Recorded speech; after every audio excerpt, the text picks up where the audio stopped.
zbog nas i zbog naše djece, ali i zbog svih rodoljuba koji ne žaleći dadoše svoje živote za pravo, čast i slobodu Crne Gore.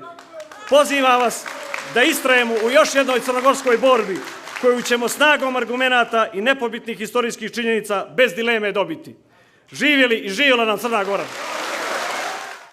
Ja imam jednu molbu, bolje rečeno apel. Ovo je ozbiljan trenutak za Crnu Goru. Mislim da svi mi treba da zaboravimo na naše sujete, na naše pizme, na naše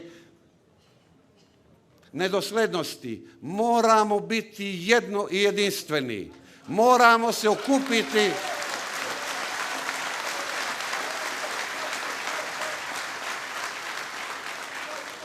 oko jednog svetog pitanja, a to je građanska, demokratska, ravnopravna, evropska Crna Gora i neka je večna Crna Gora.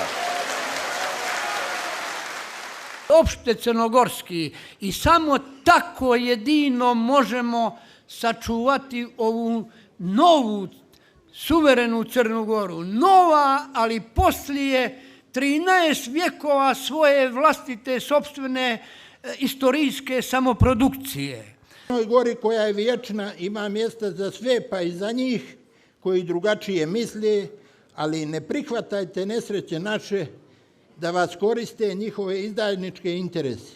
Čuvajte Crnu Goru jer ona je sveta i otvorena za sve narode i sve nacije sa njenih prostora i sve dobronamjerne ljude.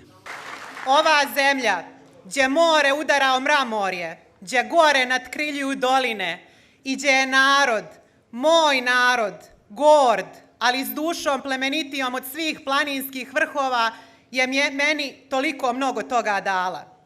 Kad kažem mnogo toga, mislim prije svega na mirno i bezbrižno djetinjstvo koje je djeci na nekim krajevima planete na nesreću cijelog ovog savremenog društva ostalo nedosanjan san. Zato svaki napad na Crnu Goru doživljavam lično kao napad na moj kućni prag.